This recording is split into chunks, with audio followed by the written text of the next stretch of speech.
estamos, estamos a tiempo ya, son las 9:01. Esto es puntualidad mexicana, Miguel. Sí, no, no Eh, sé, sí. estamos a tiempo para empezar nuestro diálogo. Parece.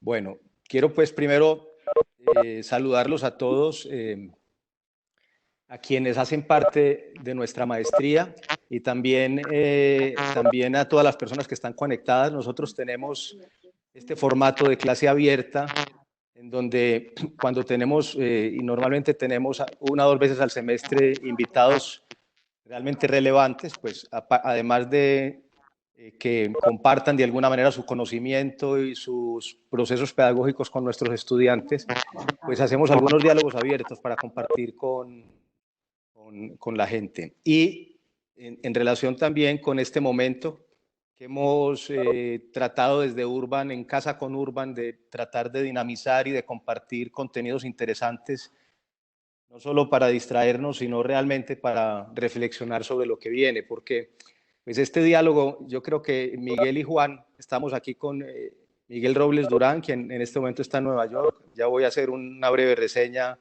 eh, de Miguel, y con Juan López también desde Madrid, eh, nosotros desde Medellín, Madrid y Nueva York. Estaba yo pensando ahora que me duchaba, y Medellín, las noticias que han venido de toda esta pandemia del último mes y medio, yo creo que Madrid y Nueva York han sido realmente dos lugares en donde lo que ha producido ha sido realmente dramático. Entonces, creo que no nos vamos a poder liberar del momento en el que estamos y no nos deberíamos liberar para el diálogo, ¿no? Yo creo que, de hecho, ahora les planteo algunas preguntas, porque la idea del formato del diálogo es que yo termino de presentarlos a ustedes, voy a hacer unas preguntas generales que quisiera que fuéramos desarrollando, pero les daré espacio para que cada uno de ustedes en 5, 6, 7 o 8 minutos simplemente nos dejen 2 o 3 provocaciones aquí, reflexiones, y ahí empezamos a conversar un poco con las preguntas que las voy a plantear desde ahora, pero simplemente las vamos a desarrollar. Pero yo quisiera que esas reflexiones que vienen desde Miguel y desde Juan sean obviamente desde el lugar donde están, pero también desde su propia práctica, con la experiencia que han tenido en la vida, con lo que están hoy, mirándolo también hacia futuro, un poco a partir también de las preguntas y los cuestionamientos que a todos nos deja un momento como estos, ¿no? Y todos reflexionamos y todos tenemos que, yo creo que, reformatear un poco, sin ninguna duda, en donde estamos y lo que hacemos. El foco de esta charla tiene que ver un poco con esa idea que es una idea antigua, pero además es absolutamente pertinente hoy y siempre en el drama seguramente de nuestras ciudades, de cómo lograr territorios y ciudades más equitativas e incluyentes. Y lo que se nos ha revelado aquí por lo menos en Medellín, en Colombia, y me imagino que lo que vendrá para los países, sobre todo en desarrollo, pero también para los países desarrollados, es absolutamente dramático. Se nos puso al frente de los ojos una realidad que seguramente muchos éramos conscientes de ella, pero otros no tanto. Entonces, Juan es arquitecto, pero igual que Miguel, yo creo que ustedes se han movido de la arquitectura, han explorado otras fuentes, han trabajado con personas muy distintas. Seguramente igual que en el caso mío, yo no sé si me pudiera, o sea, yo soy orgulloso de ser arquitecto, no como Miguel, eh, pero no podría definirme como arquitecto hoy en día únicamente, seguro. Juan tiene un recorrido amplio, yo no voy a, a detallarlo, con Basurá, con una serie de iniciativas que a partir de las acciones de alguna manera que combinan el arte, el diseño, dijéramos las provocaciones, la reflexión intelectual, eh, producen cambios y sobre todo producen procesos pedagógicos en las ciudades, desde lo efímero, pero también buscando cambios permanentes. Y según viendo el recorrido de Juan, pues ha navegado, yo creo que es uno de los temas interesantes, desde una posición como activista, provocador, con instituciones de alguna manera independientes y trabajando desde Madrid y desde otros tipos de gobiernos, no solo en España y en Europa, sino alrededor del mundo, en varias ciudades latinoamericanas y en otras partes. Entonces, bienvenido, Juan. Ahora nos podrás contar un poco también de tus reflexiones. Y Miguel, con Miguel yo he tenido un recorrido muy amplio de amistad y también de búsqueda un poco de estos diálogos. De hecho, estamos en Urban y cuando Miguel estaba fundando con algunos amigos el programa de Urban Ecologies en Nueva York, allá en Parsons y el New School, que lo invitaron a él, estaba en Europa y lo invitaron a formar el programa. En esos momentos también nosotros estamos hablando de hace 10, 11 años, 12, estábamos nosotros pensando en fundar lo que es hoy Urban, la iniciativa, dijéramos, de este centro que pertenece a la Universidad de AFIT. Me acuerdo que hicimos aquí varios encuentros, Miguel, y desde ese momento y antes hemos venido reflexionando. Miguel tiene una práctica amplia académica, él es de México, pero tiene una experiencia importante en Europa, en Holanda y en Suiza, después se lo llevan para Nueva York. Yo diría que es más, tiene una experiencia global, igual que Juan, un poco en la lucha de entender de alguna manera cómo los procesos económicos y sociales se traducen en el espacio urbano y cómo eso afecta a la gente. En un momento dado, desde su práctica también Cohabitation Strategies con Emiliano Gandolfi, con algunos otros colegas, y desde las acciones que ayer nos reflexionaba un poco de su frustración, recientemente desde una plataforma global de incidencia de políticas públicas que se llama Urban Front. Entonces, bienvenido, Miguel. Vamos a tener oportunidad, como les dije, de dialogar. Yo me voy a robar otros 3 o 4 minutos porque quiero plantear 3 o 4 preguntas que no es para que me las respondan en su primera intervención, sino es para que las vamos teniendo en mente y también quienes nos están escuchando, porque es un poco como el orden que quisiera yo desarrollar en la conversación. Después de estas preguntas les voy a dar el espacio a ustedes, el que quiera hablar de primero, o si quieren hacemos primero Miguel y después Juan, y apenas terminen arrancamos con el diálogo. Bueno, yo tengo aquí algunas preguntas que tienen que ver con este momento. ¿Qué aprendimos de la experiencia de nuestras ciudades? Yo me he preguntado mucho qué aprendimos de la experiencia de Medellín, de la crisis de Medellín, que pueda ser relevante hoy para responder a este momento. Y seguramente esa misma pregunta se la puede hacer Miguel situado, dijéramos, en Nueva York y en algunas otras partes que ha tenido experiencias, y Juan también en Madrid y en algunas otras partes. O sea, de esas experiencias realmente que yo creo que son muy valiosas. Yo he estado pensando mucho en los procesos en los que nosotros hemos vivido en la ciudad, en Medellín específicamente, que hemos vivido una tragedia muy, muy fuerte en los años 80 y 90, y yo creo que ahí hay muchas claves que son absolutamente pertinentes, que se nos han olvidado en esta ciudad, creo, pero que son relevantes. Otro tema que quisiera desarrollar con ustedes es que uno de los aspectos más, llamémoslo, fuertes de estos meses de encierro y también de drama, es que se nos ha revelado, se nos han mostrado al frente de nuestros ojos, tanto a nivel internacional como local, una serie de realidades muy fuertes. Entonces, ¿qué nos ha revelado esta pandemia en relación con nuestras ciudades, la gente, la economía? Que consideremos nosotros bueno, que sea interesante hablar. Después podemos desarrollar un poco. Hay otra pregunta que creo que está en el fondo de todos nosotros: ¿de qué ciudad hablaremos después de la pandemia? O sea, ¿cuáles son las ciudades o cuál es la realidad o nuestra visión de la ciudad? ¿Qué deberíamos cambiar en el rumbo de nuestras ciudades? O sea, ¿de qué ciudad hablaremos después de la pandemia? Vuelvo y repito, podemos hacer una reflexión intelectual muy amplia y estamos abiertos a conversar sobre eso, pero me gustaría también que ustedes dos hicieran un esfuerzo en situarlo también a partir de su propia vivencia y su propia práctica personal. Y por último, yo siempre he pensado, y no solo he pensado, sino que parte de mi vida ha sido una experiencia, precisamente porque estoy situado en Medellín y mucha parte de nuestro trabajo se ha dado tratando de buscar respuestas a temas que se nos presentaron aquí en esta ciudad muy fuertes en la crisis de violencia e inequidad que ha tenido la ciudad.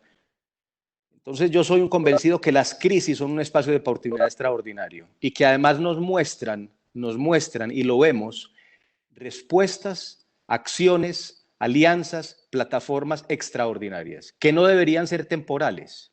La pregunta que yo me hago es cómo hacerlas permanentes. O sea, ¿qué lecciones de esta crisis, qué hechos de esta crisis pueden de alguna manera, no son solamente pertinentes para destacar, sino que realmente los gobiernos, los líderes, la comunidad debería pensar en cómo hacerlos permanentes, porque están poniendo las preguntas de alguna manera, llamémoslas más evidentes, más claras, que muchas veces se olvidan sobre la mesa. Entonces, bienvenidos. Don Miguel, te doy la palabra para que nos hagas algunas reflexiones, ideas, y luego a Juan, y bueno, y empezamos a desarrollar un poco el diálogo. Muy bien, Gracias, bienvenidos. Alejandro. Gracias por la invitación. Y bueno, buenos días y buenas tardes allá, Juan. Y me imagino que puede haber otras personas allá que sean buenas tardes. ¿Se me escucha bien? Sí, se te está escuchando bien, dale. Perfecto. La cámara te está cortando en la nariz, no sé si la puedes bajar un poco porque Sí, veo que déjame. el Webex, bueno, no sé si ustedes lo ven bien, pero ahí está perfecto. Sí, Sí, así podría ser. Está bien. Em, sí. Bueno, es muy complicado las preguntas que se hacen y que yo creo que todos nos estamos haciendo en relación a las consecuencias que va a tener esta crisis. Em, Podemos hablar de dos cosas. Uno es de las consecuencias, que es de lo que me encantaría hablar más, que tiene que ver con la predicción del futuro y de lo que podemos hacer. Pero también podemos hablar de las razones en las que estamos en esta crisis. Y me gustaría comenzar ahí rápidamente. Yo creo que las razones principales que estamos en esta crisis es por la incapacidad absoluta de gobiernos alrededor de todo el mundo, incluyendo Noruega, o sea, incluyendo los gobiernos, de proteger a su gente, de responder hacia a crisis bastante intensas, no necesariamente esta que es una pandemia, pero crisis en general. O sea, yo recuerdo no hace muchos años, aquí en Nueva York tuvimos un huracán y vimos una incapacidad absoluta de la ciudad de responder a las ayudas. De hecho, yo que participaba en Occupy Wall Street, organizamos entre muchísima gente lo que fue Occupy Sandy y nosotros dábamos más ayuda que el gobierno podía dar. Y eso incluía al gobierno federal, el gobierno estatal y el gobierno municipal. También podemos hablar en otras ocasiones de grandes tragedias durante este milenio o el milenio anterior, por ejemplo, Katrina, diferentes huracanes, diferentes terremotos, los incendios en California, ¿no?, que se fueron dando. Y todos estos han demostrado un patrón bastante agudizado de la manera en que nuestros gobiernos han sido depurados de cualquier capacidad de responsabilidad social. O sea, tenemos 40 años de políticas completamente enfocadas hacia la extracción de recursos públicos para dárselos a los privados. Y esto podría ser lo que yo le llamo el neoliberalismo, pero yo creo que todos le llaman neoliberalismo a eso. Este, y, y tenemos un resultado de 40 años dentro de nuestros gobiernos apenas pueden, ¿no?, hacer las cosas mínimas que necesitan hacer para llevar a la ciudad corriendo o al corriente. Y yo creo que ninguna ciudad está al corriente. Si ustedes hubieran visitado la ciudad de Nueva York antes de esta crisis, hubieran subido al metro y al subway, ¿no? Y se hubieran percatado de que está en unas condiciones deplorables, ¿no? Las calles están en condiciones deplorables. La cantidad de servicios públicos hacia los estudiantes, las escuelas públicas en situaciones deplorables. La inequidad en relación a las estructuras raciales en esta ciudad también en estado deplorable. En pocas palabras, todo lo que nosotros habíamos correspondido como cierta responsabilidad en el manejo de nuestros impuestos, porque pues esa era la idea, ¿no? Nosotros pagamos impuestos y las ciudades los manejaban y nos iban a dar unos servicios específicos, por lo menos en países en donde existía la estructura de repartición de impuestos un poco más desarrollada. Todo eso lo que estamos viendo ahorita es de que, bueno, ¿a dónde se fueron? ¿No? Y donde se fueron en Nueva York fueron a las empresas privadas, muy específicamente a la industria de los bienes raíces, a la industria de la producción de aparatos de lujo, como es el Hudson Yards o como es el Highline, que todos admiramos, ¿no? O sea, de fuera todos queremos ir a visitar esto, todos queremos ir a visitar lo otro. Sin embargo, o para las estructuras invisibles que todos necesitamos, casi no hubo nada. Una de las crisis muy específicas que hubo en Nueva York durante el momento que fue hace 3 semanas, ¿no? Donde tuvimos una cresta bastante significante de casos reportados, es obviamente la demostración de esta incapacidad de que la ciudad no tiene ya los fondos, no tiene los recursos y necesita no sé, la respuesta de los privados, que tampoco tienen los recursos porque los privados están únicamente preocupados por hacer más dinero, no por tener un espacio de responsabilidad social. Entonces, como reflexión de lo primero que preguntas, ¿qué es lo que tenemos que hacer, lo que se tienen que hacer las ciudades o hacia dónde va? Mi experiencia aquí, y es muy limitada porque uno está atorado en un apartamento, bueno, en mi caso estoy atorado en un apartamento en Brooklyn, con muy poco acceso hacia el exterior. Obviamente hay mucho miedo. Podemos leer las noticias todo el tiempo. Tengo contactos con amigos activistas que están organizando cocinas comunitarias o que están organizando cierto tipo de ayudas o jóvenes que se están haciendo voluntarios para ayudar a los ancianos, etcétera. Pero es muy interesante ver que la visual que tenemos de esta crisis es de un punto de vista muy distanciado. Las pocas veces que yo he ido a caminar a la calle, tú sigues viendo los mismos homeless, a lo mejor menos porque muchos de ellos han muerto, ¿no? Sigues viendo la misma pobreza que existía desde hace décadas, ¿no? Que de hecho Nueva York siempre ha sido famosa por esa pobreza desde Taxi Driver, ¿no? Con Robert De Niro y desde antes. Sin embargo, los últimos 40 años han puesto esta ciudad entre una representación de lujos, ¿no? De exageraciones, ¿no? Más allá del otro lado de la pobreza. Entonces, ¿qué es lo que tienen que hacer las ciudades? Bueno, bueno, esto no es una prescripción, esto es una reflexión. Tenemos que pelear fuertemente a repensar y a reintroducir políticas en las cuales la redistribución de nuestros impuestos vayan a dar más a estas estructuras invisibles. Y esto significa que necesita haber una reconfiguración del gasto fiscal y de la redistribución fiscal totalmente dramática, yo diría que radical, ¿no? No puede ser que continuemos dando beneficios de impuestos a la gente millonaria. Ya no puede ser. O sea, esto ya es más allá del más allá. Y es lo que sigue sucediendo, ¿no? O sea, los beneficios, lo que llamamos aquí los bailouts, etcétera.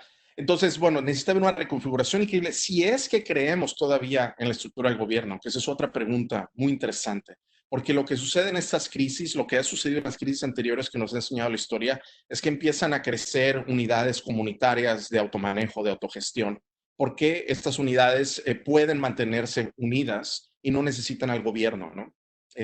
Pero eso es otra cosa. Otra de las situaciones que tenemos que ver, que va a ser muy interesante, es claramente el capitalismo necesita para sobrevivir consumidores.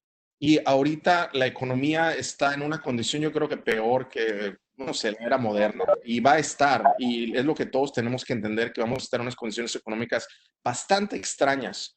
Yo no diría que es de falta de recursos, porque va a haber recursos, pero los países se van a ver puestos en la necesidad de repartir dinero. Y es lo que ya están haciendo.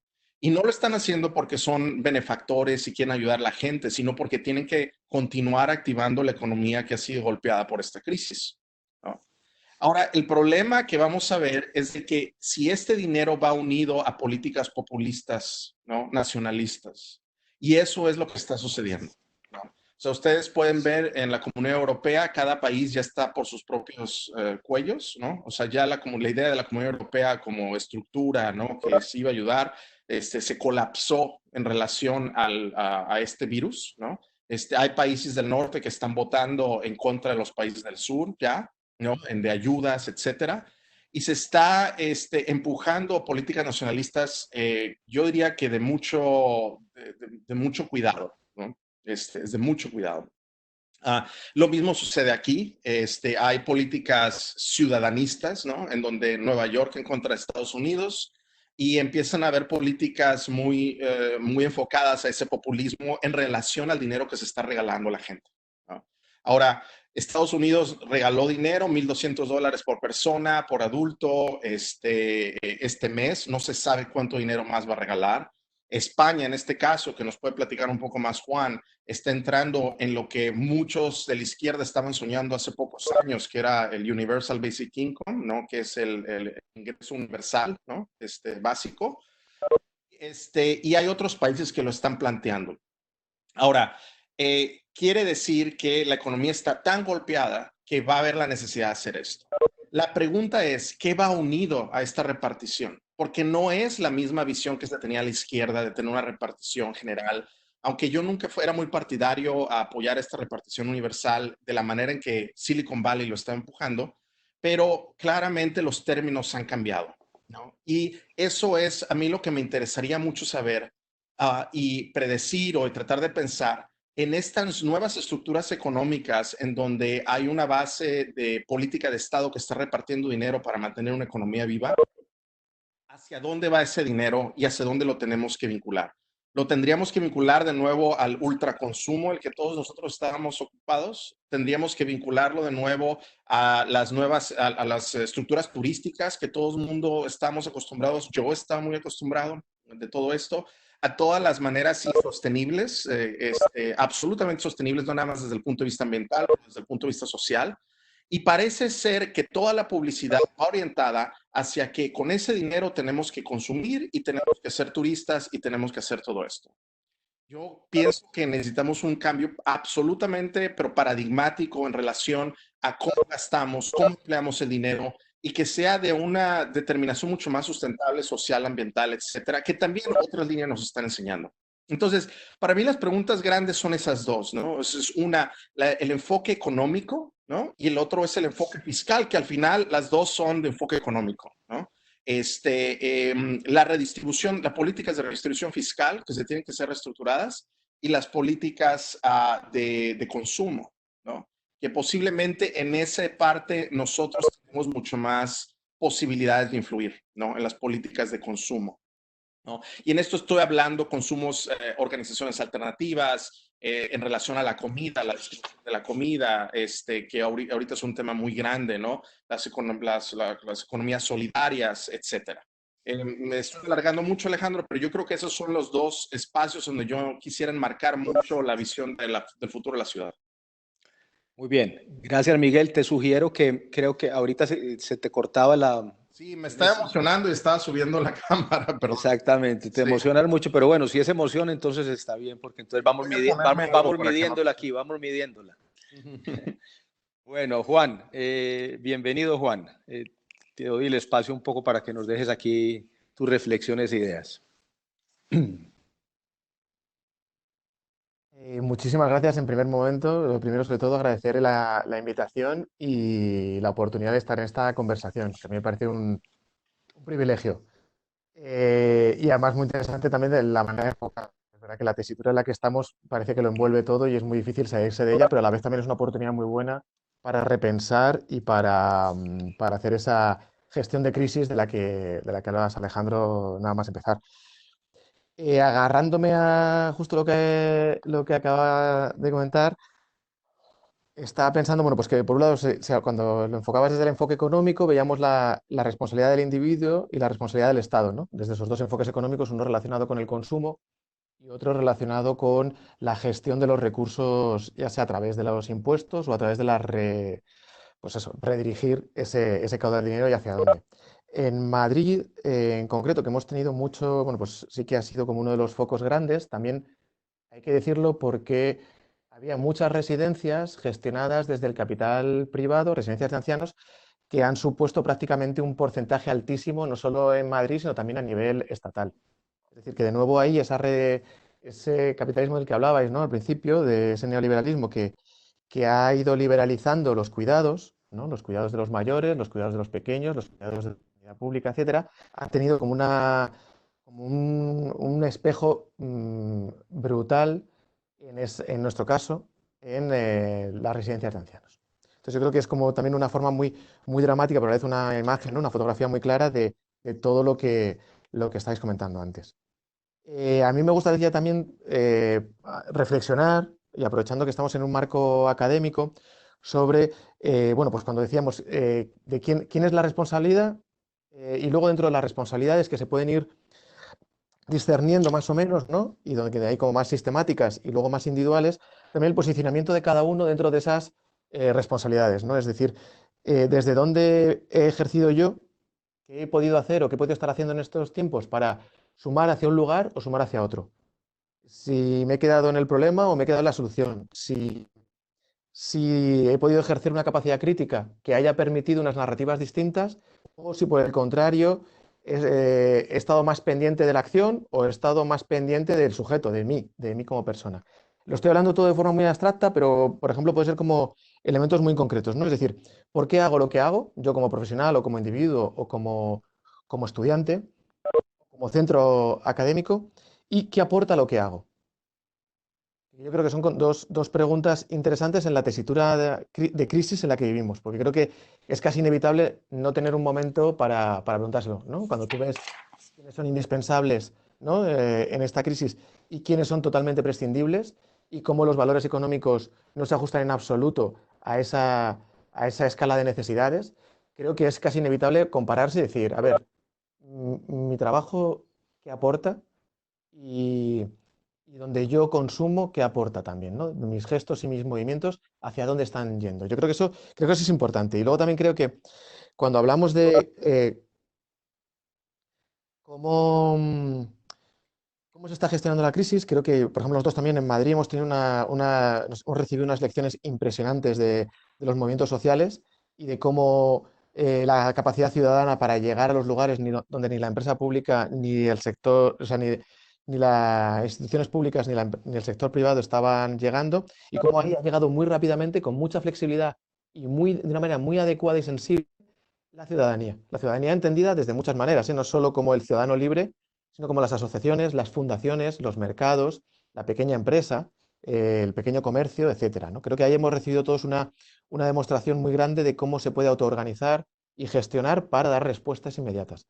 También hemos recibido una lección muy grande de los límites de esa gestión cívica. Es decir, es muy difícil que una ciudadanía que ya estaba de por sí fragilizada, en una crisis que la fragiliza más todavía, sostenga en el tiempo esos esfuerzos. Entonces creo que ahí también, apuntando un poco a lo que comentabas antes, ¿no? Creo que también hay una parte de reflexión sobre hacia dónde reforzamos y cómo reforzamos. Y luego, dentro de todo eso también el miedo a cuando termine esta crisis, que en el fondo es puntual. Me refiero que el virus antes o después habrá una vacuna, antes o después generaremos una inmunidad, etcétera, etcétera, pero hay otras crisis de más largo plazo que ya venían de antes y que seguirán acentuándose, y cómo responderemos después de este shock, ¿no? Y en ese sentido también preguntarse si somos capaces de sustituir deseos. Es decir, que yo también soy víctima del deseo de viajar, del deseo de ciertas comodidades, del deseo de cierto tipo de consumo. ¿Cómo se sustituye un deseo por otro? Y ahí, ¿cómo generamos una narrativa que nos permita ejercer también una crítica que sustituya un deseo por otro?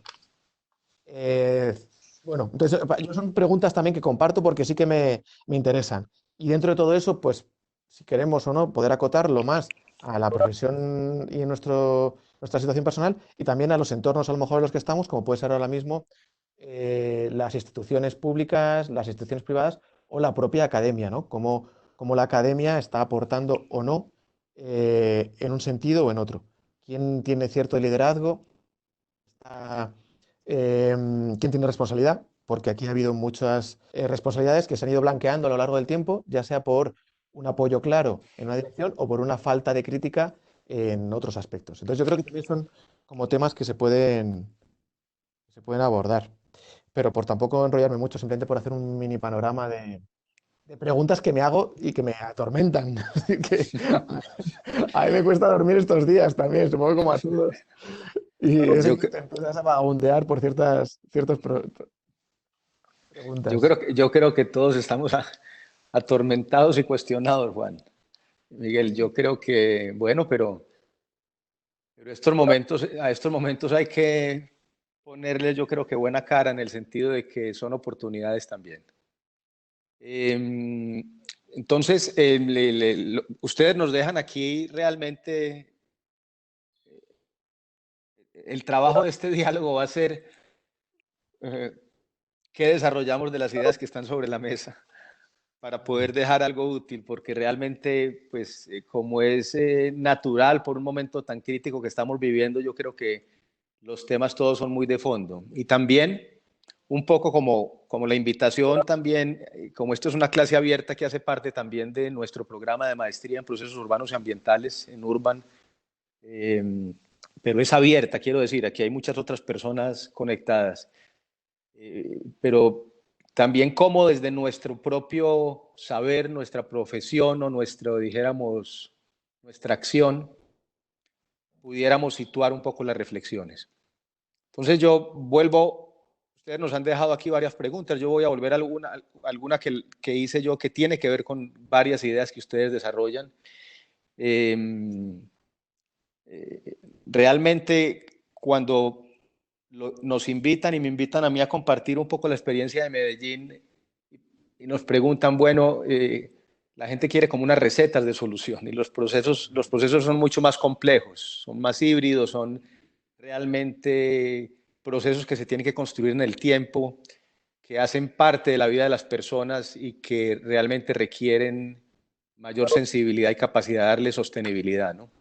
Pero en ese sentido yo creo que hay un tema, un aspecto central, que es la historia de la gente. Y la gente, o sea, las personas, que es que se nos olvidaron.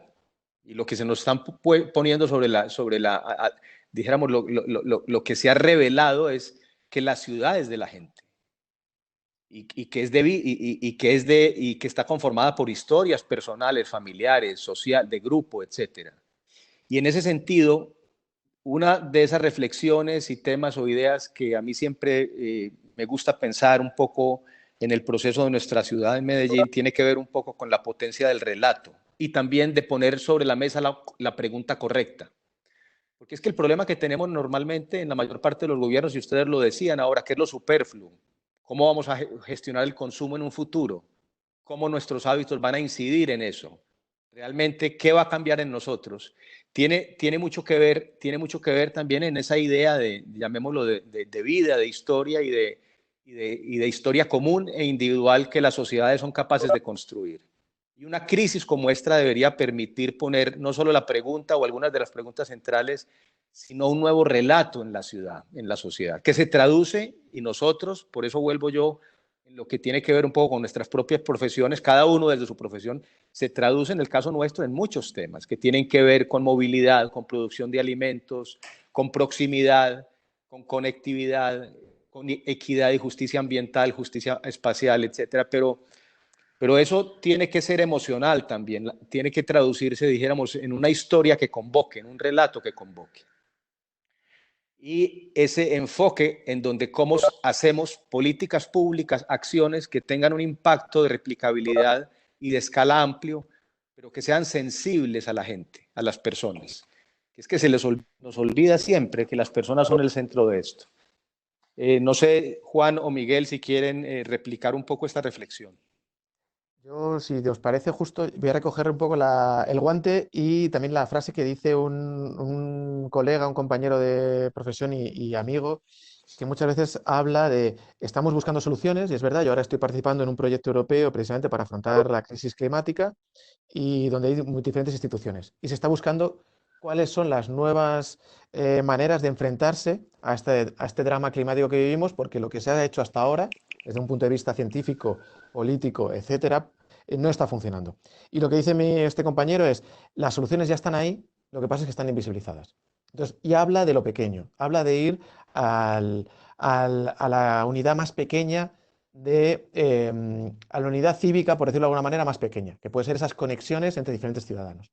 Y cómo a través de esas conexiones, de las que también hablaba Miguel cuando explicaba, ¿no?, lo de Occupy Wall Street, el Katrina, etcétera, etcétera, son las que proponen unas respuestas inmediatas y que además se adaptan muy rápidamente a los contextos. Entonces, en muchas ocasiones se busca una novedad, un relato elocuente que permita descubrir ese gran descubrimiento replicable y escalable, normalmente muy sofisticado, y en ocasiones lo que tenemos es un montón de respuestas que son válidas, pero que al no prestarles atención ni se escalan ni se replican. Entonces, por ejemplo, una de las bases de este modelo es poder redirigir los esfuerzos y las conexiones hacia aquellas respuestas inmediatas que ya se están ejecutando. Porque además son inmediatas, pero no porque hayan surgido de la nada, sino porque llevan años fraguándose. Es decir, esas conexiones no nacen porque ahora hay una necesidad, sino que frente a la necesidad se redirigen los esfuerzos de unidades coordinadas previamente para poder afrontarlas en ese momento concreto. Es, por ejemplo, los makers, que se ponen a producir, toda la comunidad maker se pone a producir mascarillas y respiradores para los hospitales. ¿Por qué son capaces los makers de reaccionar? Porque tienen capacidad de producción, pero sobre todo porque tienen una conectividad y un código abierto que les permite compartir información y producir con mucha más rapidez que a una empresa o a una industria, que tiene otros códigos de gestión y de gobernanza interna. Entonces, por ejemplo, a mí me gusta mucho el concepto de sistemas adaptativos complejos, que yo se lo copié a Miriam García García, una paisajista que, por cierto, trabaja mucho en Colombia, y que cuando le conté que me había sido invitado, pues se alegró mucho porque tiene muchísimo cariño. Y habla precisamente de eso, de cómo esos sistemas y esas conexiones permiten dar respuestas donde no solamente la solución está implícita, sino que está también el aprendizaje y la capacidad para evolucionar frente a la primera crisis, ¿no?, frente al shock. Bueno, por no ocupar tampoco mucho espacio, yo creo que ahí hay que hacer una mirada hacia las personas, pero no desde el enfoque paternalista que muchas veces se hace desde las grandes empresas, las fundaciones o los estados, que es hay que socorrer al débil, sino hay que mirar para aprender cómo y qué soluciones y a través de qué estrategias se están dando para sostenerse en unos tejidos muchísimo más frágiles que los que se supone que deberían estar dándonos las respuestas, ¿no? Yo creo que ahí hay una fuente de aprendizaje. Muy bien, Miguel. Añadiendo a lo que mencionas, Juan,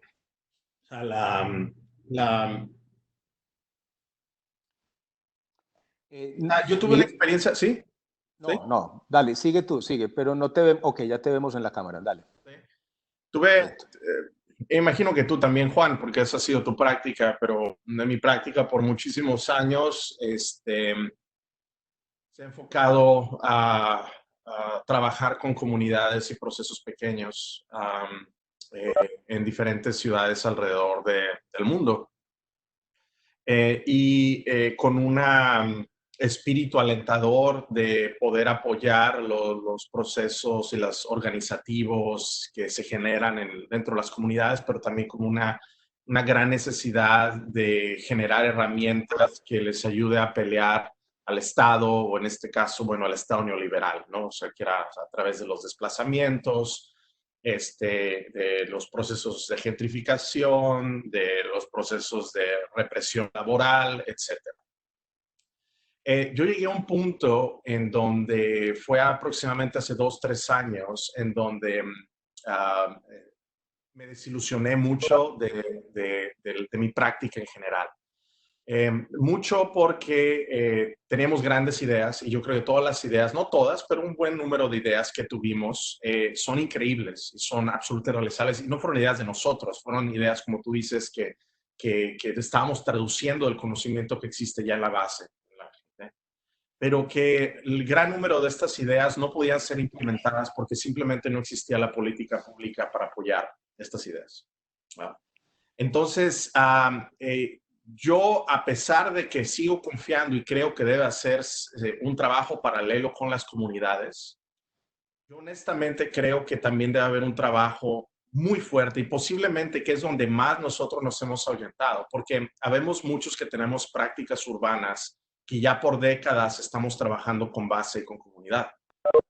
Pero habemos muy pocos desde la izquierda o desde los grupos sociales o desde un entendimiento de la sociedad un poco más colectiva, que nos hemos involucrado con procesos macroeconómicos, macropolíticos, macroestructurales.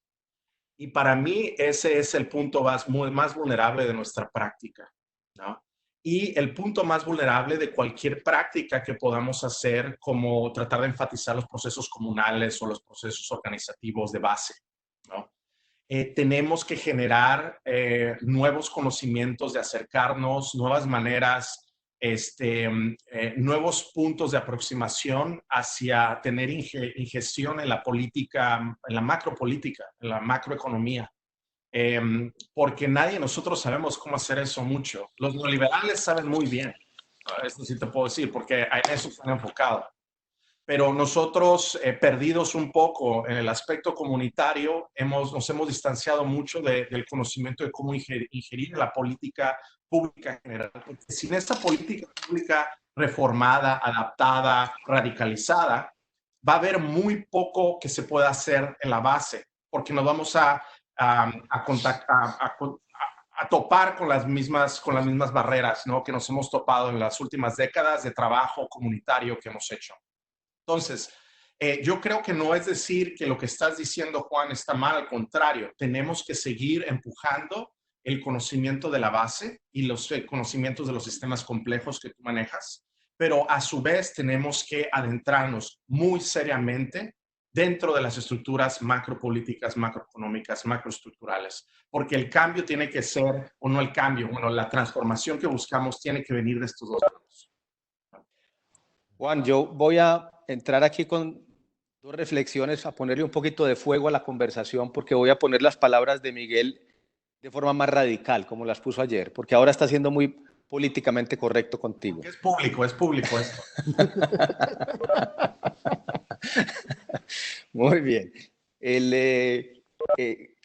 Miguel, pues ha tenido, como ya lo dijo y lo hemos comentado aquí, ha tenido un recorrido y una experiencia amplia en relación con trabajar con comunidades, la acción local, dijéramos desde abajo, ¿no?, que se llama el bottom-up. Pero ayer nos decía que él ya concluyó en su vida y que ya tiene una madurez suficiente. Miguel ya es una persona mayor. Tengo tantas cajas como tú, Alejandro, todavía. Muy bien, que ya tiene, y yo comparto la reflexión, pero también tengo otra perspectiva, que realmente el esfuerzo infinito que se hace desde las organizaciones locales y desde una gran cantidad de iniciativas, si no se le da prioridad y se trata de incidir desde arriba en relación con otro tipo de orientación, relato, dijéramos enfoque, mucho más justo y sensible desde las políticas de gobierno y generar plataformas que puedan incidir arriba desde los gobernantes, pues de alguna manera estamos, no podría decir estamos perdiendo el tiempo, pero realmente más o menos lo planteó así ayer Miguel, hoy lo plantea de otra forma, dice estamos de alguna manera no vamos a solucionar los problemas. Yo he sido en este momento de mi vida, no sé si yo soy menor o mayor, creo que soy un poco mayor que tú, Miguel. Bueno,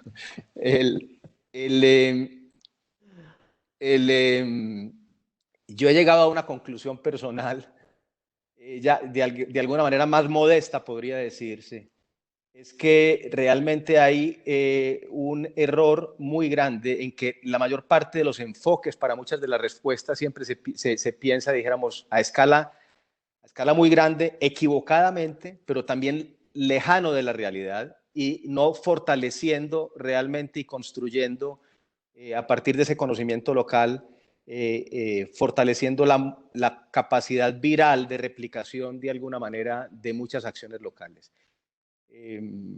Mi perspectiva es que realmente lo que podemos hacer es limitado, pero tenemos mayor impacto si fortalecemos lo que puede multiplicarse realmente y que le está dando sentido, dijéramos, a la vida de las personas en los barrios y trabajando con ellas. No va a ser una respuesta absoluta, pero un poco entre esa distancia entre lo grande y lo pequeño, entre las políticas públicas y la acción local, tú estás situado Juan, en otro lugar, mucho más desde la acción local, aunque ahora estás trabajando desde los gobiernos. Entonces, bueno, tal vez yo no deba tomarme tanto tiempo como moderador, pero quería plantear esa reflexión.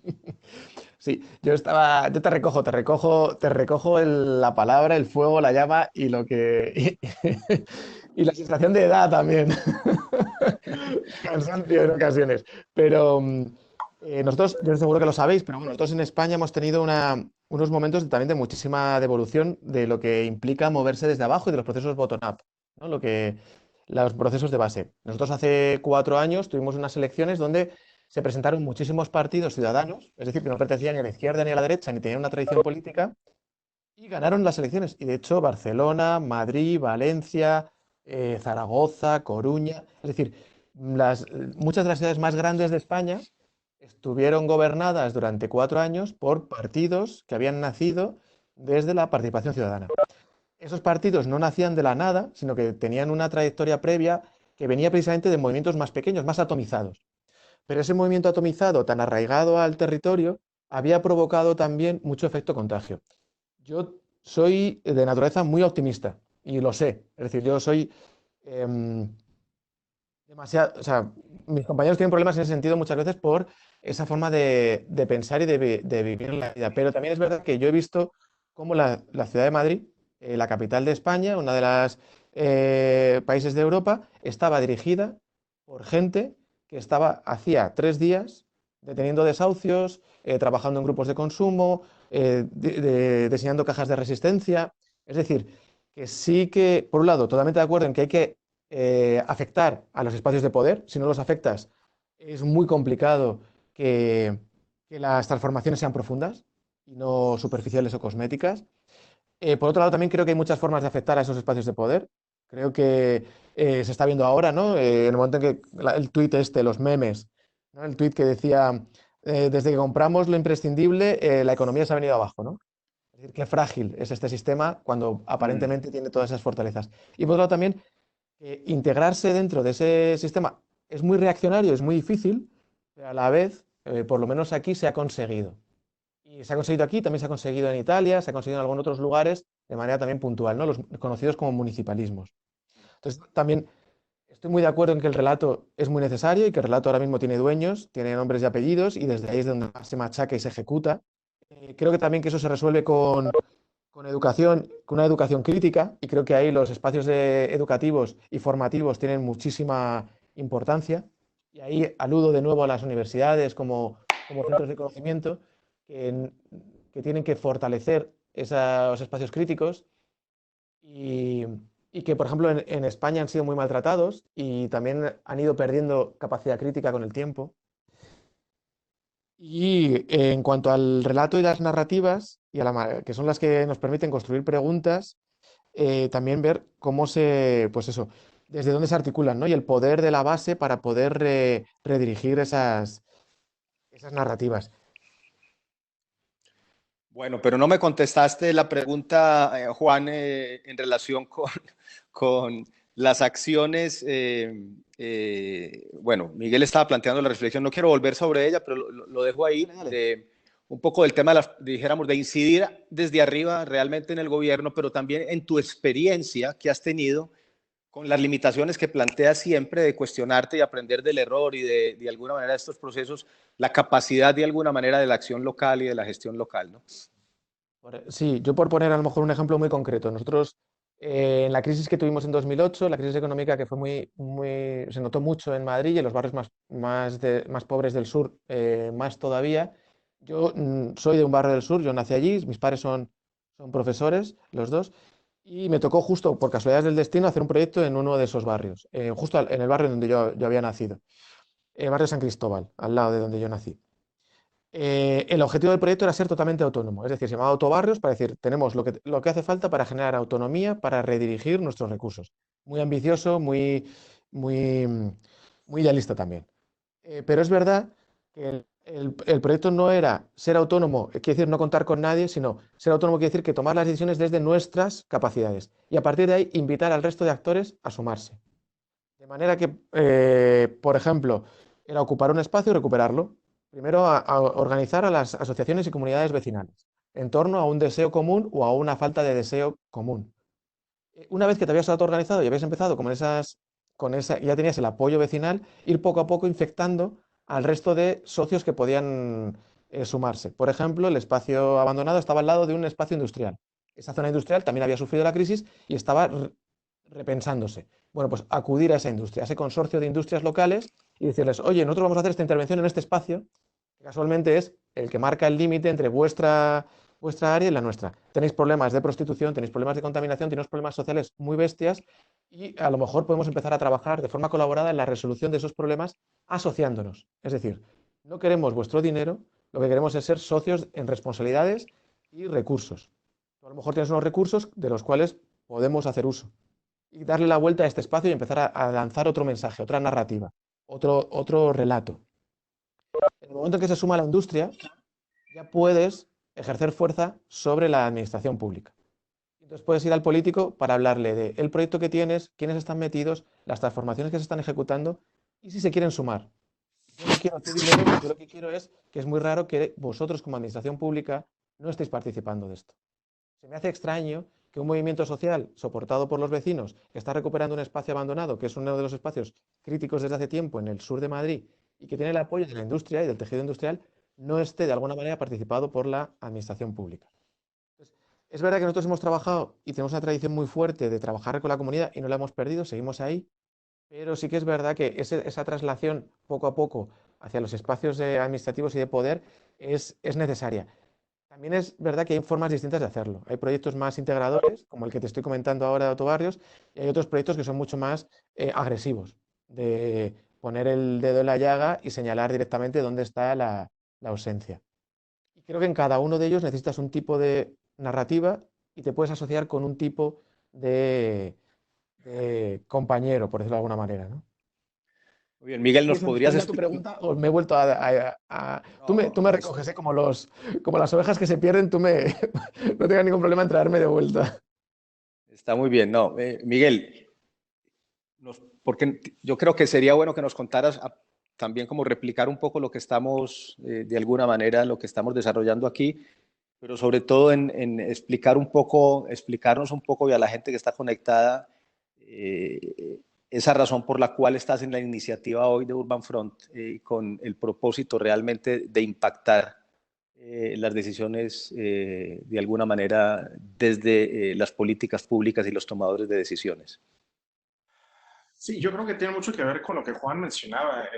Si España nos ha enseñado algo en los últimos, en la última, no sé, será 5 o 6 años, eh, ha sido que es posible otro tipo de gobierno con otro tipo de dirección, un poco de tipo de dirección social. Nunca se me va a olvidar el momento en el que yo estuve por primera vez en un consejo público, no sé cómo les llaman, tiene un nombre, en Barcelona, ¿no? Que me invitaron a participar en una reunión en donde entendía la mitad porque era obviamente en catalán. Y me siento en esta mesa redonda que era como en un gimnasio público, y el ver el tipo de gente que estaba sentado en la mesa tomando decisiones, que era gente pues, como tú y como yo, incluso nosotros éramos demasiado, o sea, formales, ¿no? Era realmente la gente gente de la gente, pues, no el político clásico, ¿no? La imagen del político clásico con su corbata, etcétera, sino gente, ¿no? En pantalones cortos, con zapatos deportivos, etcétera. Y todos teniendo un diálogo que yo jamás había escuchado. O sea, era un diálogo verdaderamente pertinente, absolutamente impresionante. Yo quedé impactado de esa reunión. Esto fue ya, será 4 o 5 años, ¿no? 5 años o algo así, cuando me tocó ver esto. Con el gobierno de la alcaldesa actual, Miguel. Sí, con el gobierno de la alcaldesa actual me invitaron a trabajar un poco en la parte de la participación ciudadana. Ahí de unos seminarios y estamos dando ahí unos tipos pues platicando con ellos.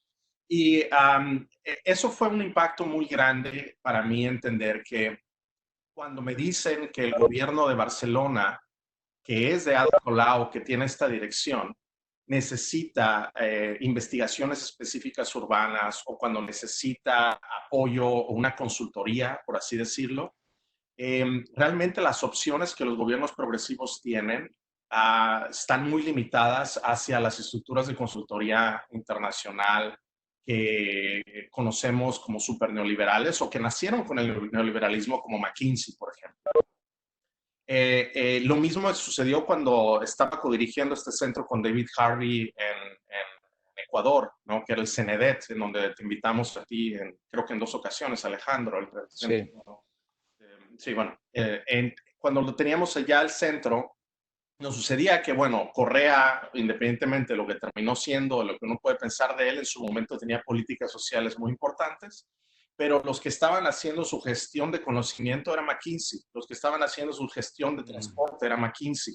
Y era impresionante entender que las decisiones reales de construcción de territorio y de servicios estaban siendo gestionadas o recomendadas por estas organizaciones neoliberales que yo les llamo transnacionales. De hecho, escribí un artículo en relación a esto porque estaba totalmente impresionado que dentro de las estructuras de gobiernos sociales, no prosociales, existía este vacío que generó el neoliberalismo, que ya las ciudades no tenían su capacidad de autoinvestigación o de gestión, que tenían que contratar al privado para hacerle eso.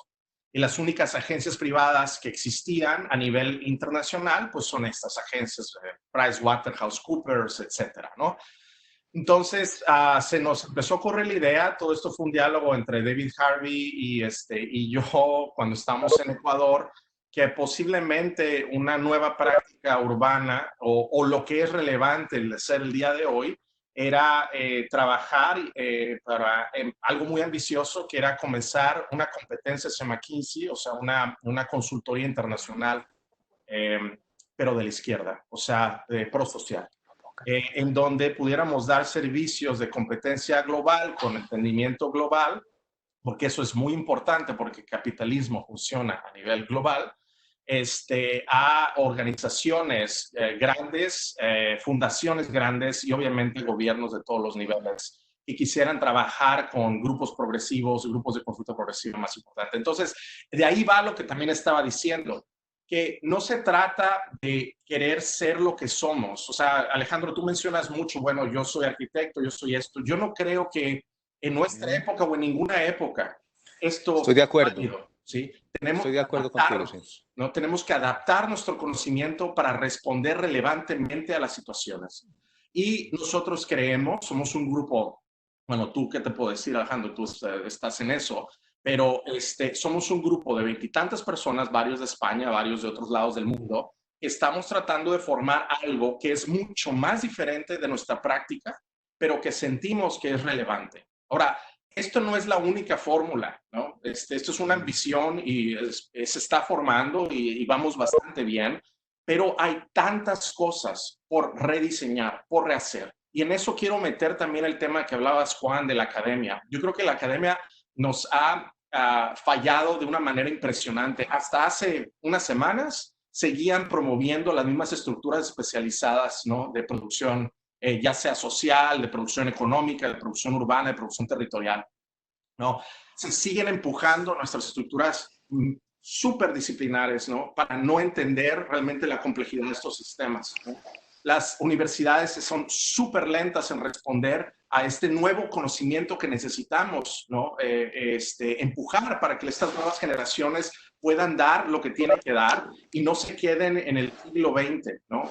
Con las estructuras del modernismo, con las estructuras o peleando con si es forma o función, por ejemplo, ¿no? Que para mí es absolutamente un tema irrelevante, ¿no? Pero lo sigue uno escuchando. La última vez que yo estuve en Harvard, este era el tema que estaban hablando, ¿no?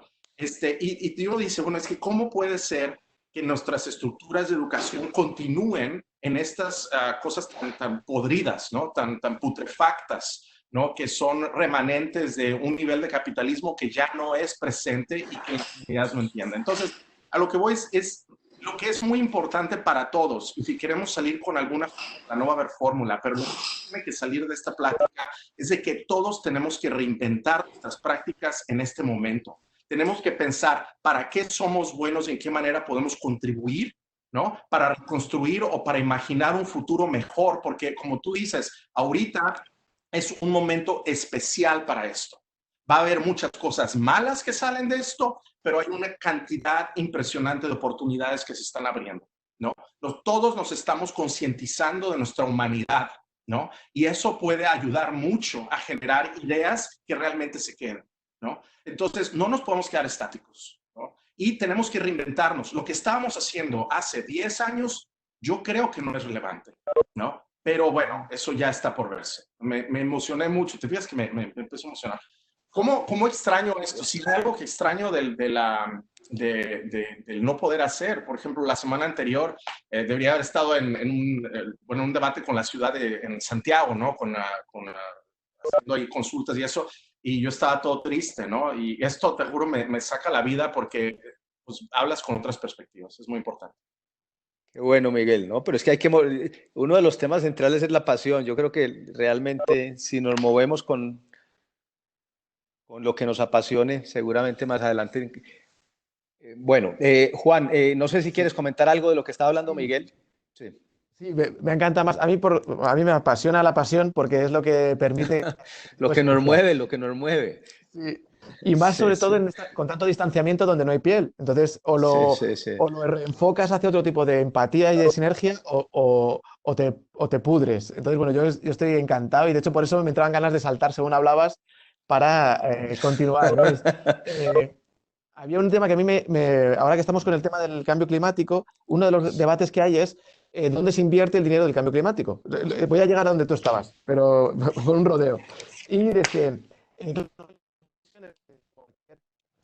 de estas internacionales es, y que como de cajón, sustituimos los coches de carburante por coches eléctricos. Claro, no están provocando un cambio sistémico, están provocando un cambio técnico. Entonces, cuando sustituimos una asesoría, yo pregunto, porque es uno de los miedos que más tengo y uno de los miedos también que se planteó mucho durante la época de los municipalismos. Es decir, ocupamos el poder desde las lógicas del poder, o ocupamos el poder desde las lógicas ciudadanas que nos han traído hasta el poder. Somos una asesoría que es una asesoría de izquierdas, como las asesorías de derechas, pero de izquierdas, o somos una asesoría que lo que hace es cambiar y transformar el modelo de asesoría. Es decir, yo puedo llegar con un comité de expertos, observar desde mi perspectiva y desde mi ángulo, que será más generoso con unos valores o con otros, y dependiendo desde dónde me posicione y dónde estén mis valores, haré un tipo de crítica u otra, daré un tipo de consejos u otros. Pero también puedo hacer, una de las cosas que yo me pregunto muchas veces también es abandonar ese espacio de poder una vez que yo lo tengo porque estoy legitimado y abrirlo hacia otros ámbitos donde seguramente esté el conocimiento, pero no el poder. Por ejemplo, yo tengo el estudio Montera 34 hace unos estudios que se llaman Efecto Airbnb y han sido contratados ya por varias administraciones públicas para que les entreguen dosieres de análisis de cómo afecta el turismo a la ciudad.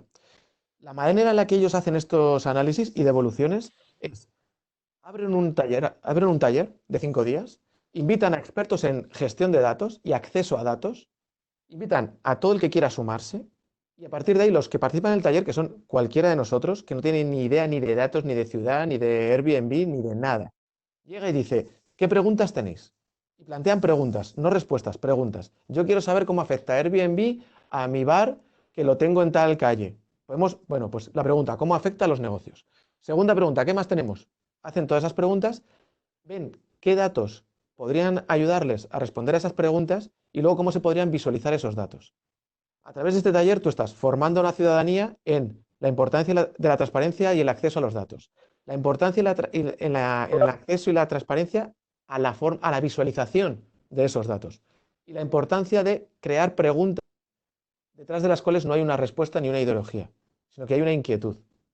Entonces, en realidad, y entonces a partir de ahí devuelven un informe que son 5 días de informe. O sea, es verdad que son 5 días de estudio práctico y luego pues lo que tardas en convertirlo en un informe traducible para la administración pública.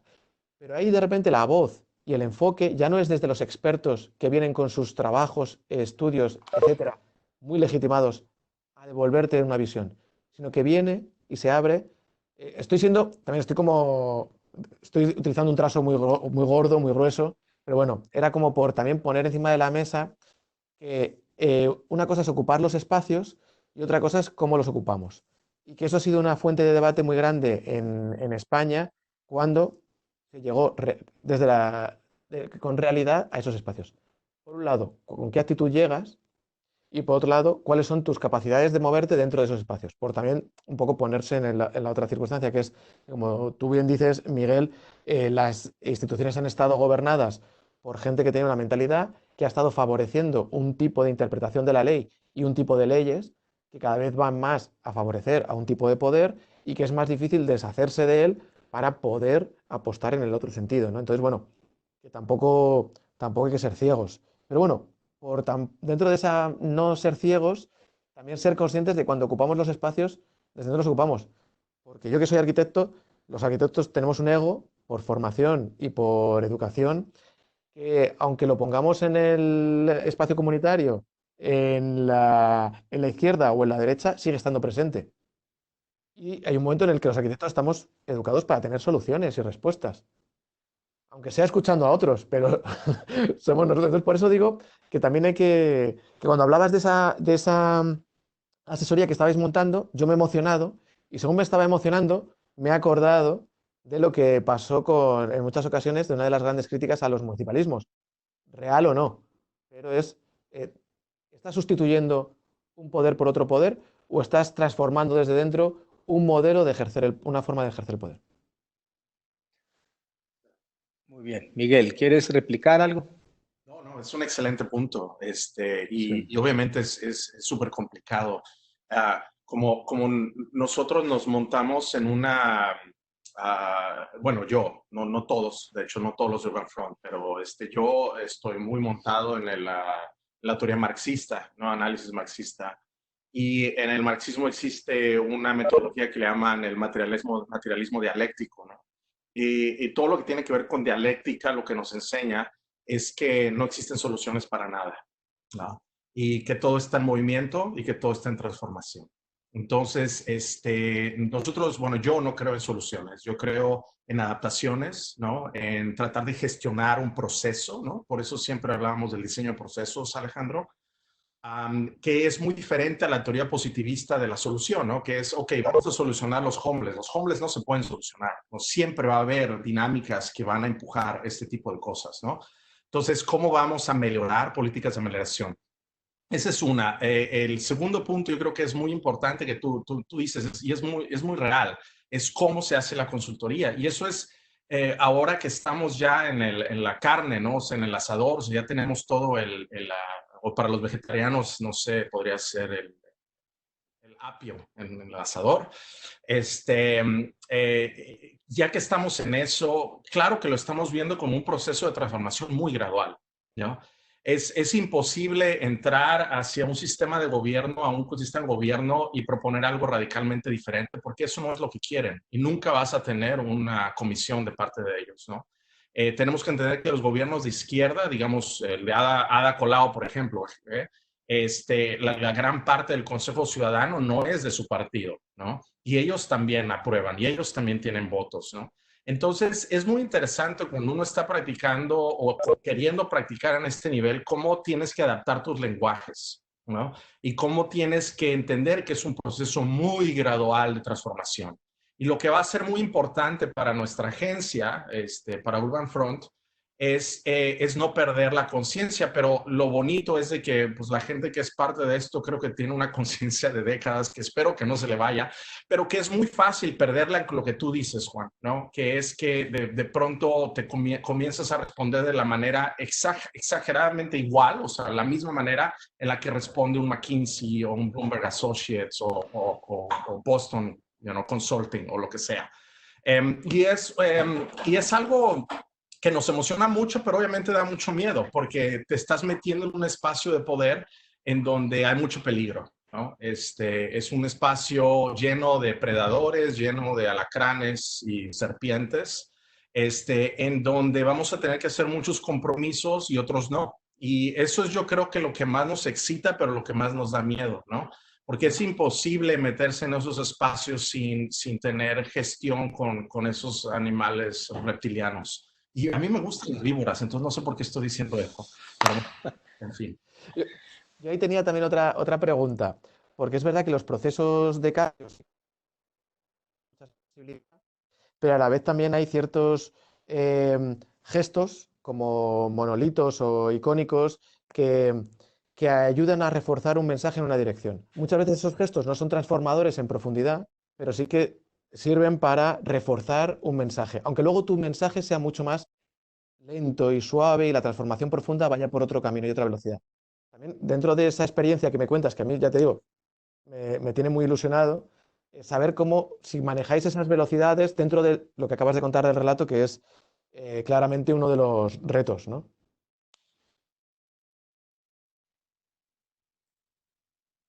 Muy bien. Bueno, entonces yo voy a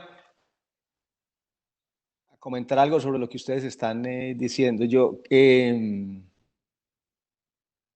creo, volviendo un poco a la reflexión de Juan y de Miguel, ambas, yo creo que es una combinación de las dos. Yo creo que tiene que ver con ideología, podríamos ponerle otra palabra, llamémoslo modelo de desarrollo, visión de sociedad, pero, pero también tiene mucho que ver, o más que ver con las formas, ¿no? Con la capacidad de alguna manera y la sensibilidad de construir los diálogos y de construir la información con la cual se toman las decisiones.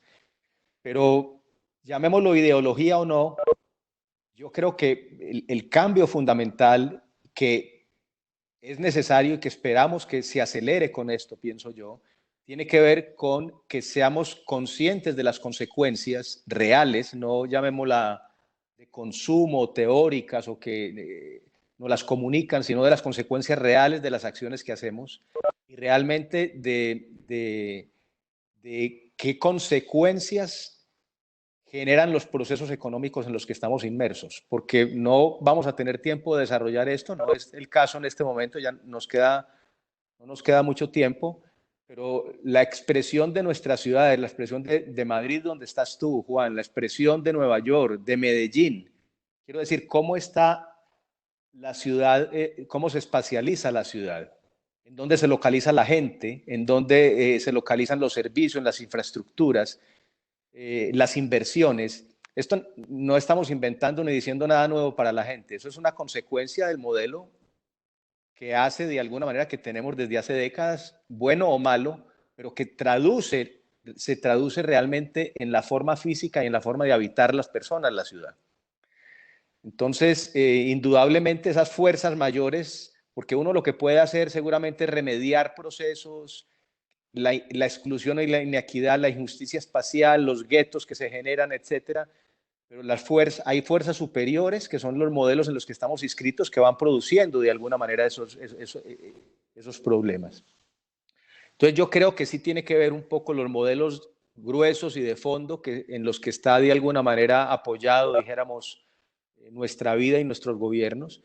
Pero lo que mencionabas tú, Juan, y que lo pones de evidencia, yo creo que es importantísimo, es que estamos urgidos de desarrollar una forma más inteligente y sensible de gobernar. Quiero decir, de usar más la inteligencia y la modestia, si pudiera ser esa palabra, en relación con escuchar más y realmente utilizar de forma más inteligente la capacidad que ya está en la ciudad y que de alguna manera con la cual tú puedes encontrar y seguramente dar muchas respuestas.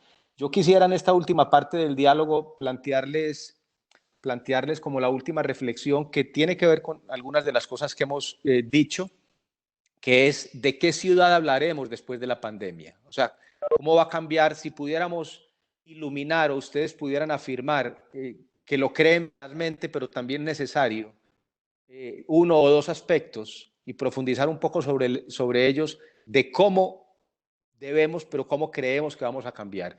Ayer en una conversación que Miguel desarrollaba, hizo mucho énfasis en el tema del consumo y la alimentación, que yo creo que nos va a cambiar y debería cambiarnos profundamente en ese sentido. Tú mencionaste ahorita, Juan, algo que es evidente, pero que la gente no se pregunta, es que realmente no vamos a solucionar los problemas desde el punto de vista del impacto de la contaminación y la energía, dijéramos, en la movilidad, si estamos cambiando un vehículo en el que nos movemos de 2 toneladas por otro vehículo también de 2 toneladas, pero eléctrico.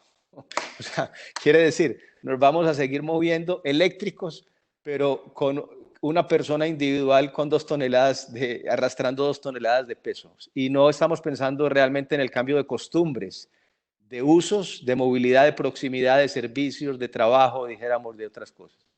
Entonces, en esa quisiera dejarlos el espacio que nos quedan unos 12, 15 minutos para cerrar a las 10:30, para que ustedes, cada uno, sobre esa idea de qué aspectos creen ustedes que son los que vamos a hablar y nos van a cambiar en la ciudad del futuro, o quisieran que de alguna manera fueran los cambios más estructurales.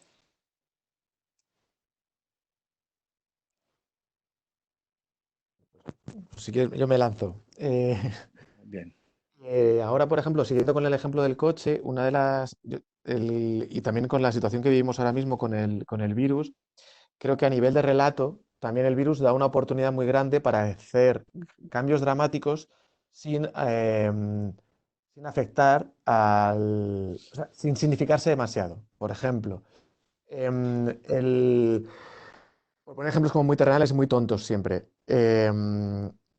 Ahora mismo la mayoría de las grandes empresas, en Madrid, por ejemplo, muchas de las empresas en el norte tienen sus sedes que llaman Ciudad Santander, Ciudad BBVA, donde aglutinan a todos sus trabajadores, y entonces todos los trabajadores se mueven en coche y se desplazan desde toda la ciudad en miles de vehículos hacia esas ciudades. Ahora con el modelo de trabajo a distancia, pues todos esos trabajadores han dejado de trabajar, han dejado de desplazarse y trabajan a distancia. Tenemos la oportunidad de, por ejemplo, adquirir un compromiso que está muy relacionado con el modelo actual que recomienda la OMS para temas de sanidad, que es si empezamos a favorecer el trabajo a distancia y a reducir los desplazamientos hacia el centro de trabajo. Porque eso lo que va a provocar también es una respuesta inmediata. Es decir, yo cuando me muevo con mi coche hacia el trabajo, cuando tengo que comprar algo, me meto en un lugar donde puedo aparcar el coche. No me voy a la carnicería que está en un sitio, a la frutería que está en otro, y luego... Entonces, el tipo de ciudad que a lo mejor nos está dibujando desde el coronavirus y que a lo mejor, del que podemos a lo mejor sacar como un beneficio, no digo a lo mejor un aprendizaje o un modelo nuevo que cambie sustancialmente, también está ahí. Es decir, que también está como en el día a día. Y a lo mejor ese acuerdo con ciudades, con empresas o con la propia institución pública, el ayuntamiento, que también se ha visto obligado por primera vez en su vida a que sus trabajadores estén trabajando desde casa, supone más cambio en todo el modelo de relación urbano que cualquier decisión que se tome desde la infraestructura, desde una infraestructura meramente pública, ¿no? Entonces yo creo que ahí hay un montón de oportunidades. Y me parece, yo no asistí a la charla de Miguel, pero justo uno de los modelos que se han presentado ahora para entender la movilidad y cómo afecta la movilidad al clima, y que acaban de presentar el otro día y que no sabían si iban a aceptar o no, era estudiándolo a través de la comida, de los hábitos de comida y de consumo de la comida y de transporte de esa comida. Entonces me parece muy interesante que saliera también ayer, porque es justo una de las propuestas más radicales, fíjate lo que tiene radical, para repensar el movimiento y no desde la ciencia. Y el tema de las basuras, Juan, que tú ha sido el origen también del tema del reciclaje de tu trabajo, ¿no?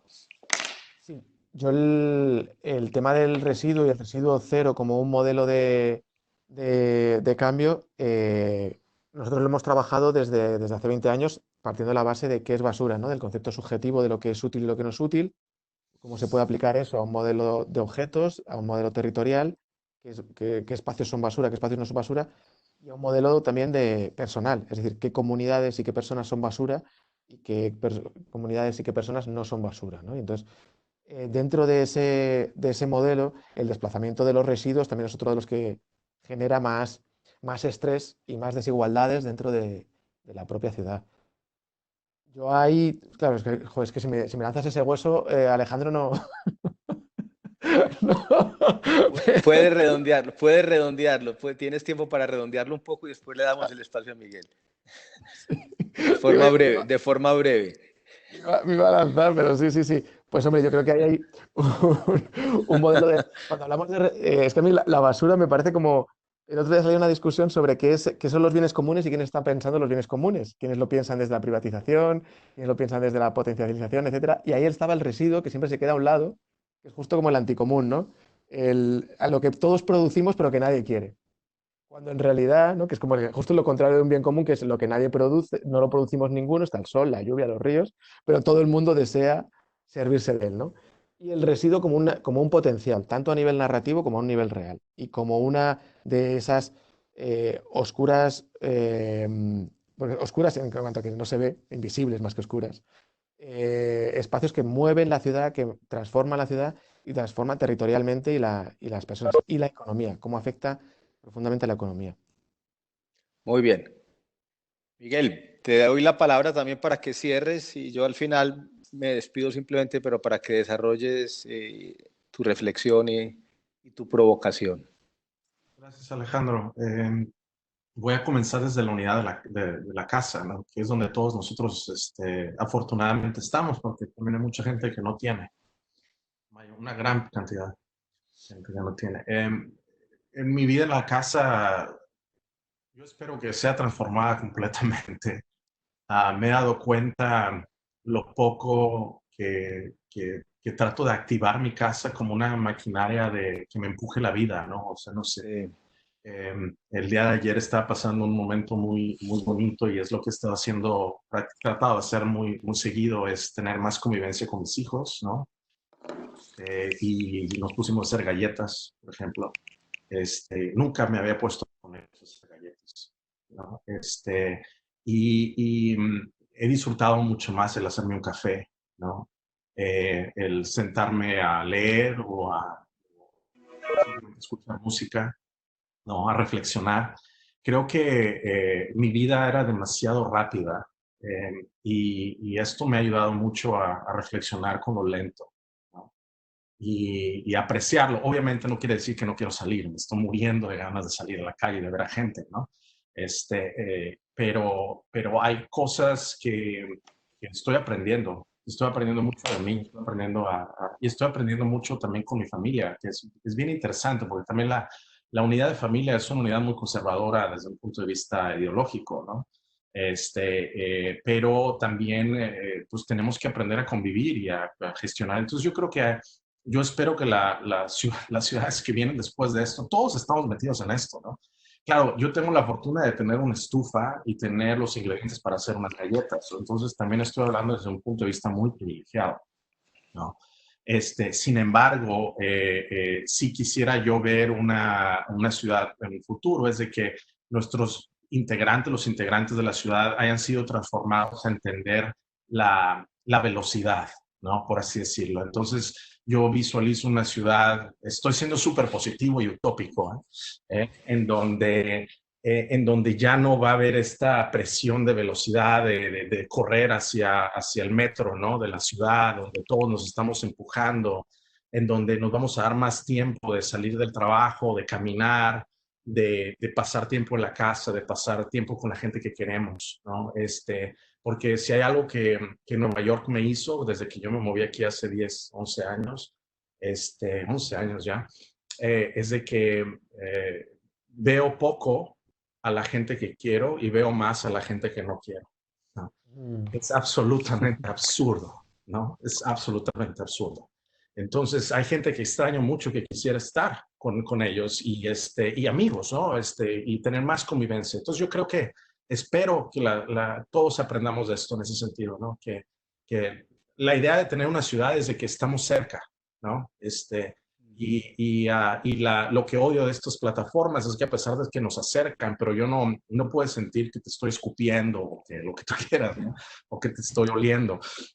Entonces, eso es una cosa muy importante que tenemos que ver, ¿no? Ahora, conforme voy saliendo, las cosas están poniendo de mi casa, de mi unidad, las cosas se van a poner mucho más difíciles. La economía, sin lugar a duda, va a estar absolutamente, y estoy hablando de economía global, destrozada. Y yo creo que es inédito y nadie de nosotros podemos predecir esto. Pero yo sí creo que todos nosotros nos debemos de preparar para estar desempleados en algún momento, incluyendo nosotros los académicos, ¿okay?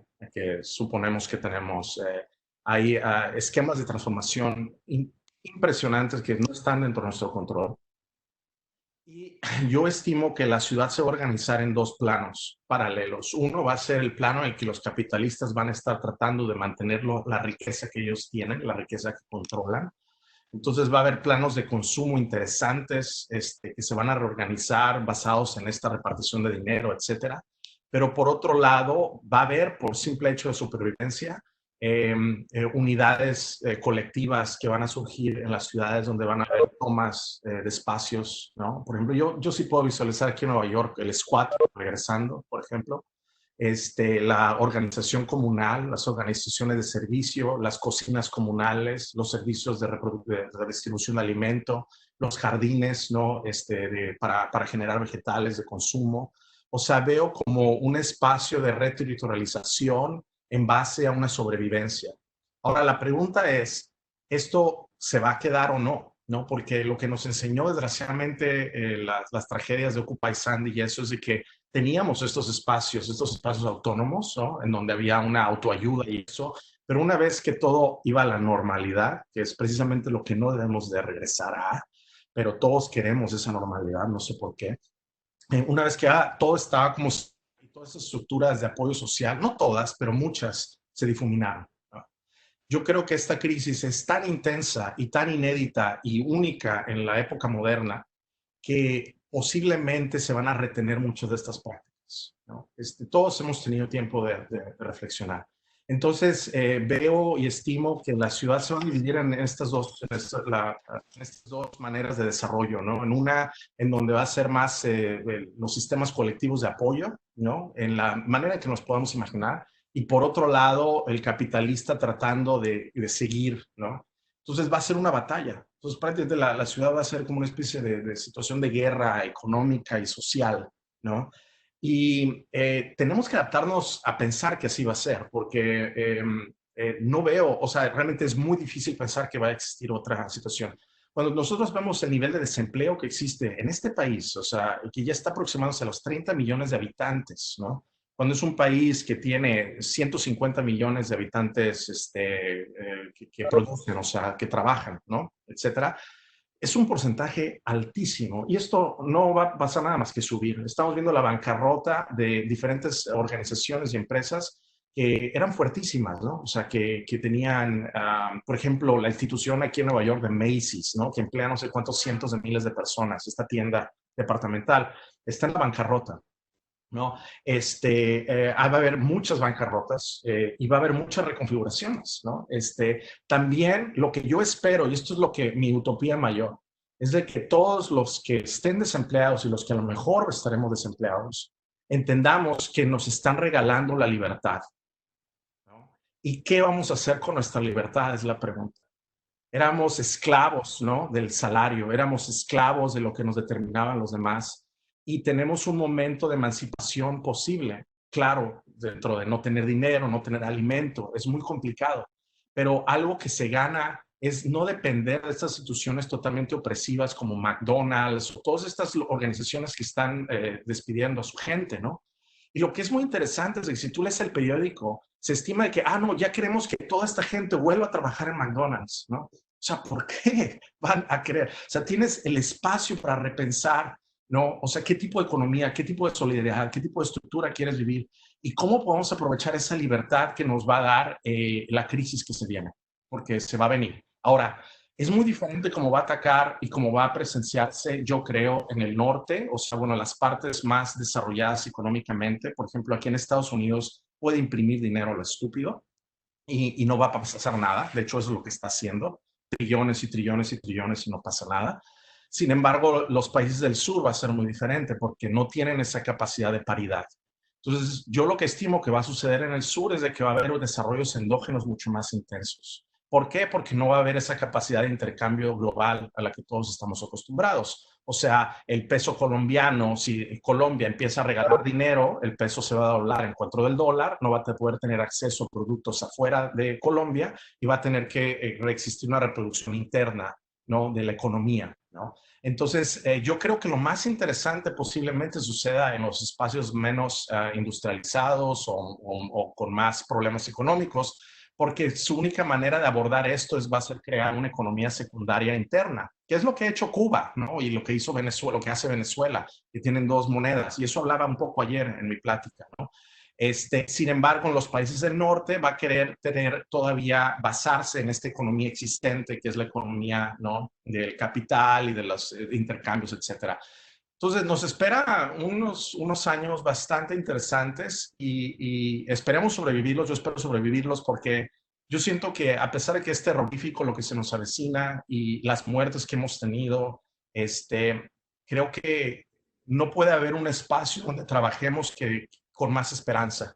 Porque finalmente, ¿sí?, la posmodernidad y el neoliberalismo se está muriendo. La posmodernidad era lo que nos decía que no podemos pensar en un futuro diferente, que tiene que ser todo junto, ¿no? La posmodernidad era lo que nos indicaba que no podíamos pensar en algo que no era el capitalismo, ¿no? Que no podíamos determinar. Muchos de mis estudiantes, era difícil para ellos imaginar un futuro diferente a lo que ya se estaba determinando. Creo que esta crisis nos está dando a todos, y nos tiene que dar a todos, la capacidad de la utopía, la capacidad de reimaginar, una esperanza mucho más allá de la esperanza del modernismo que trajo a finales del siglo XIX, ¿no? Esto es a mí lo que me alenta, ¿no? Y a pesar de que sí tengo mis swings y sufro y tengo una depresión, a veces me deprimo y tengo ansiedad, ¿no?, porque tengo que sobrevivir, me alenta mucho el saber que estamos en este momento. Es un momento muy especial de reimaginar cómo queremos ser, ¿no? Si no lo reimaginamos bien, Alejandro, yo creo que no merecemos vivir como especie, ¿no? Porque eso es algo también muy triste, ¿no?, que está saliendo, o sea, la maldad que existe en nuestra humanidad. Bueno, Miguel, terminas con una reflexión muy bonita y quiero tomar una palabra para concluir esto, que es reimaginar. Yo creo que tenemos realmente un espacio extraordinario para reimaginar y reimaginarnos. Entonces, yo pues simplemente quiero darle las gracias a ti, Miguel, a Juan, a pesar de que no los tenemos presencialmente, creo que también es una ventaja que Miguel esté sentado en Nueva York, o sea, está vibrando desde su apartamento y siente lo que está afuera, y tú estás en Madrid, nosotros en Medellín. Y le quiero dar gracias a todas las personas que están, los estudiantes y también las personas que compartieron de alguna manera este diálogo. Simplemente mencionar que vamos a cerrar el diálogo y a las 10:50 vamos a entrar por Microsoft Teams ya directamente con los estudiantes para hacer ya de alguna manera, ya no es abierto, sino es específicamente con los estudiantes. Entonces nos vemos, Juan y Miguel, en un momento. Y muchas gracias a todos por estar aquí. Chao. Gracias.